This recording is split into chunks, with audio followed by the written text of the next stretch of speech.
Welcome to episode 3. Something a bit lighter, perhaps. When I was very young, I was introduced to Led Zeppelin by a friend of the family who was about 10 years older than me. I was madly in love with her, but that's another problem. When she bore her first child, I was old enough to hold her little Sara on my own. I was barely a teenager. Several years later, my cousin, Sara, was born. A few years later again, when I was in my 20s, over a period of about 6 months, I wrote quite a few poems for this conglomerate character from my memory and from Sara growing up, this childlike image that I'd had fleeting glimpses of.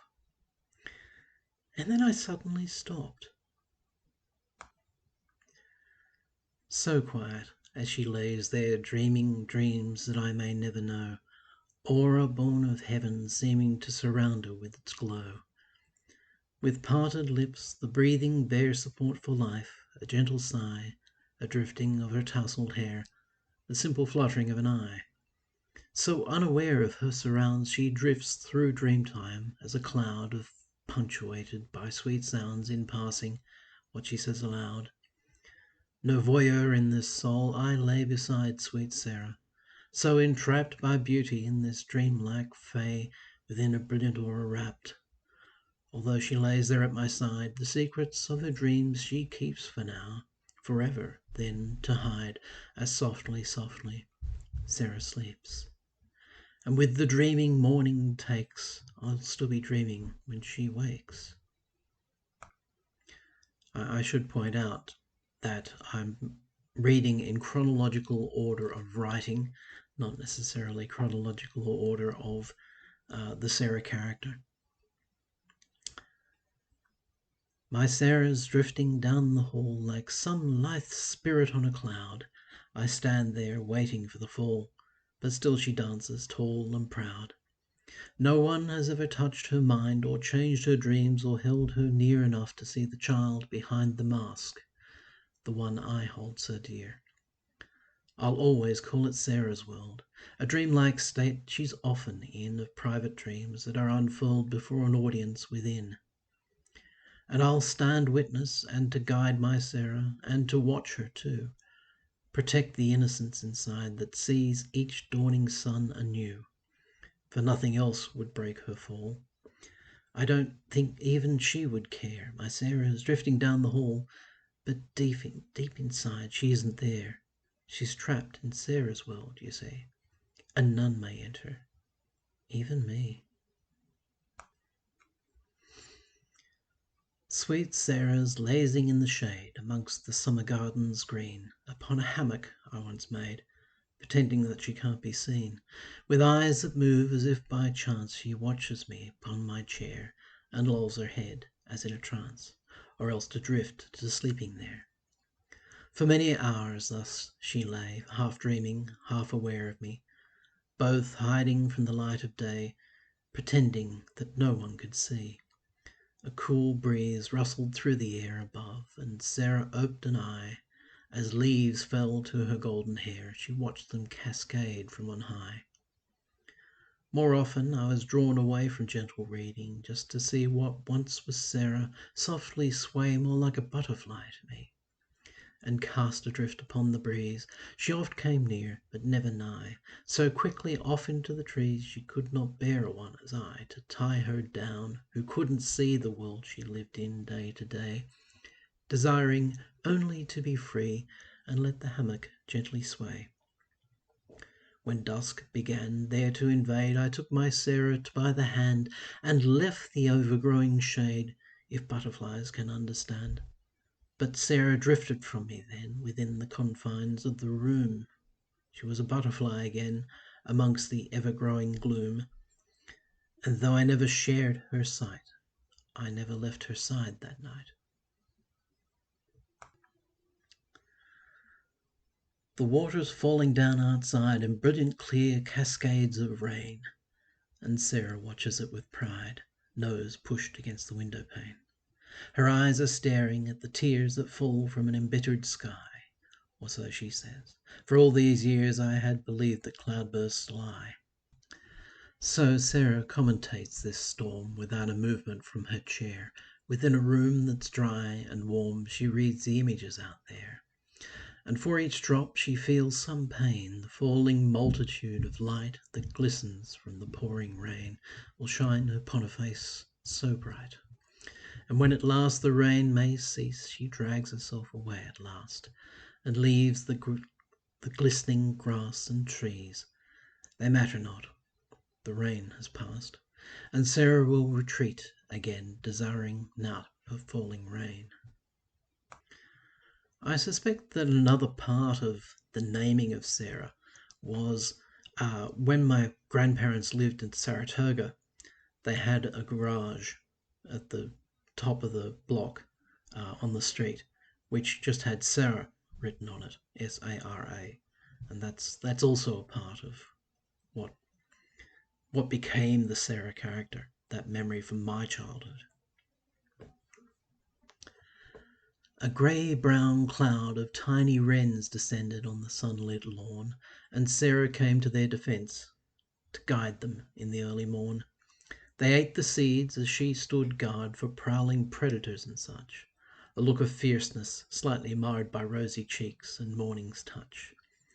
And when the birds had flown away, her heart flew also in that crowd towards the dawning of the day, and seeing me, she cried aloud. But all that I could do was wave. The birds had gone, and so had she. I took her by the wing she gave, and knew she was still flying free. I sat here in the early shade and talked to her of birds and things. And as her eyes began to fade, I took the hands she thought were wings, and entered we the house we share, a world that Sara sometimes sees, but more often, though, she doesn't care, but joins the birds beneath the trees.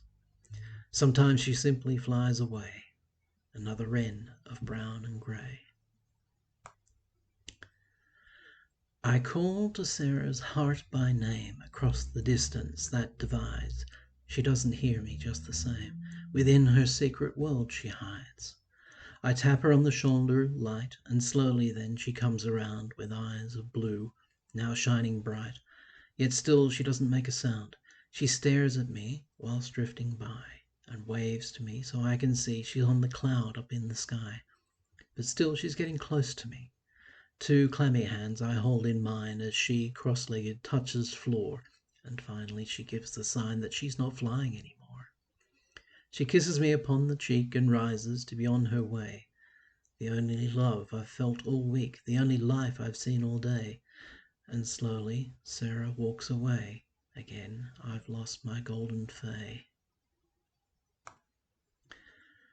I half awoke to find sweet Sara there, a lovely smile upon a glowing face.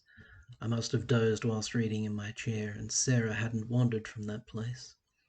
So strange, as never seen before, her eyes were clear and knowing, and her smile so sweet, as if she'd dropped the innocent disguise, but still the one I love is who I greet. She put my hands in hers, and two then rose and walked towards the window sill as one, and watched the amber-red orb as it slows to the horizon, glory of the sun, and then she turned and said that she must go to where the angels say that she belongs. So, by the light of sunset's dying glow, she kissed me as she sang sweet parting songs. I half awoke to find my Sara there, a glowing smile upon her lovely face, and knew I'd never left my reading chair, and knew that Sara wouldn't leave this place. I shed a tear. My Sara had not gone with sunset's death, nor else left me alone.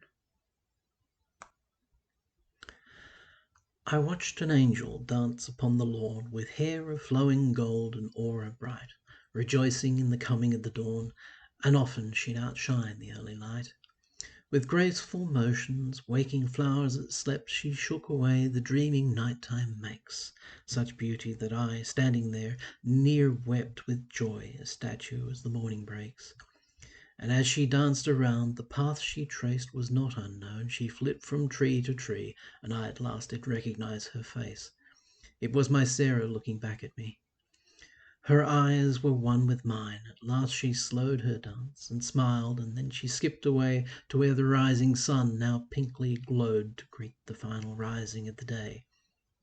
When next I saw my Sara had returned from visitations to the infant dawn, I asked her where the heart of hers sojourned, though she had never left the garden lawn. Her aura burned, she glowed on till the night, a little piece of dawn forever bright. This poem is a bit of an incursion in the group because in the middle of writing all these Sara poems, there was a new workmate called Sara. She didn't last very long, she just didn't fit in. But she caused me to write a poem. She's gone, and there is nothing more to say. A glowing aura thought forever bright has faded now, as Sara's gone away, and I am hurled into an endless night. The flowers that once prettily had grown all fade to dust. The sun has slipped behind the clouds, and a winter-chilled wind has blown away all the solace I thought I would find. So vain, I thought that we would never part, though all hell and heaven would stand in between. She holds no more that place within my heart, and I forget the love that once had been. But how I ache to see sweet Sara's face once more, and hold again her tender hand, though she will not return unto this place, and words like these she'll never understand. As Sara's image softly fades away with other memories of a time now past, the mists of time are rolling over grey upon an angel's vision fading fast. No image Sara leaves behind restores the fading memories that time ignores. I remember at the time thinking that I wouldn't write any more for the childlike Sara, but I did. I got back to it within weeks, I suspect. My Sara says the light has faded from her heart, joy of my life, embodiment of hope and love. She comes to me with teardrops in her bright blue eyes and tells me that the moon and stars are not enough to show the way before the golden sun can rise. She reaches out and tears the starry sky apart. And in the rift there rises in the sleepy east a golden beacon held at length for her to see, to show the way and warm the heart of Sara's day, and sparkle in the eyes that look right back at me, where laughter springs where'er the rays of sunlight stray, and end to endless sunshine makes her worry least. Sweet Sara, golden light reflected in her eyes, can dance within the shade of overbearing trees, talk to the birds and fly and sing and fade away and climb the boughs and laugh at me and catch the breeze and be herself in yellow light throughout the day, and then return beneath the doom of darkening skies, and come to me with talk of phoenixes and fire, of life and death and birth again, of dark and light. She talks a frenzy to herself and me as well, that peters off to silent awe with growing night, and she responds by crawling back into her shell and lets the flame within her heart expire. Another night of empty peace within her heart before the pangs for early morning sunlight start. Lost dreams of Sara long ago would lift the soul enough to fly. Just standing tall in Sara's glow to me enough a reason why. But Sara went her merry way away from me and all my love, and I was lost with eyes of grey. The world I knew was not enough, but now those eyes again have lit. My Sara has returned to me. The one for whom lost words were writ again has left this chained soul free. No more the lonely darker ways and emptiness inside at night. My Sara holds my love these days, and I'm immersed in all her light. She'll dance before my eyes again in summer sun with springtime's high. I'll hold her against the darkness when the eventide is drawing nigh, and all the night we'll share a dream of what we had and what will be. And after time my Sara'll seem to have little changed at all to me. But I know Sara went away and left me shrouded once in grey. When Sara smiles, the world I know just fades into oblivion, but any love that she may show to me is still as forbidden. Who knows the movements of her heart? Who fathoms what she has in mind? One look would blow my world apart. In Sara's eyes I can be blind. The innocence and loveliness, her love, her joy, her hopes and fears, have I the heartfelt tenderness to love her without heartbreak's tears. From two minds no decision comes, love and honour, pain forever, and just that fear deciding numbs enough. I can't choose now or ever. With loving eyes she looks at me, and I will melt as ere before. She falls into my arms, I'm free to hold her tight at least, no more. Though years may pass, she will not change, nor I my love for Sara dear. I'll keep her with my love so strange, and carry on and hide my fear. Sweet love, my life, my all, the same, I could not love you more by name. Sweet Sara, are you really mine to hold at night, to call my own? Or is it just your eyes that shine in echo when I'm all alone? Oh, lovely Sara, come to me with words of love and hope and joy, and hold me tight and let me be again that lonely, frightened boy. I've felt the passion of this fire as more than any other flame, and all the semblance of desire, then surely this love is the same. But something more I feel in this, beyond the realms I used to know, a certain spark within each kiss, some fire, some light, some life, some glow, that I have never felt before, nor ever thought could come to me, and I will know it evermore, the truest love could ever be. My Sara can do many things to captivate a mortal man, and most of all the love she brings is more than any other can. Sweet Sara, how I love you so, and maybe more than you will know. So Sara has developed from a baby, young child, into a child who was free to run around, into, well, a lover who left. And then I returned back to a much younger Sara. I lay awake, I think, once in the sun, when Sara brought to me an injured bird. The tales of strength and courage that she spun were hard to hide a smile from, so absurd. She told me how her friend and she had flown into the rising sun upon a breeze, when suddenly a westerly had blown her and this friend into the taller trees. She'd sprained a wing, and so could fly no more, and neither would her friend leave her alone. And so this sparrow took the mighty chore to lend a wing to bring my Sara home. With strength and courage battled they the wind, and finally to rest in trees near by. But there their happiness was soon chagrined. Though Sara walked, the bird no longer fly. I looked upon the sparrow in her hand, and saw no break, no cut nor injury, but empathy began to understand this bird was captured by her love, like me. I looked into sweet Sara's worried eyes, and soothed her feathers lovingly, and told of spirits of lost knights in new disguise for damsels in distress, like those of old. She smiled, and then the sparrow flew away, enough to save my princess for one day.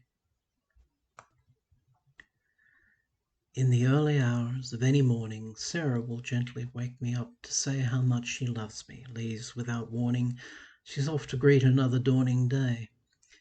In the cool shadows underneath the trees, I'll watch my Sara dance with butterflies, floating calmly on the merest breeze, so colourful beneath the bright blue skies. And when the noontide sun is bright on high, she frolics in the glory of that light, and often calls or tries to catch my eye, to see my golden Sara shining bright. As afternoon wears on, so Sara strays into the cool of shade amongst the flowers, and in a bed of heather Sara lays, and breathes in deep, and counts the leaves for hours. As evening comes, my Sara changes pace to catch the last of light as evening fails, and touches flowers gently in a race of time, as night arrives and darkness calls. And in the night my Sara comes to me with sadness in her eyes of sleepy hue. So then in softer dreams my love can flee, to dance amongst the flowers there anew. And so my Sara lives her life so free, and keeps the world at bay, except for me.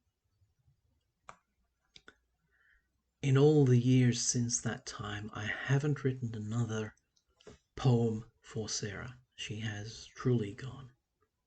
Thank you.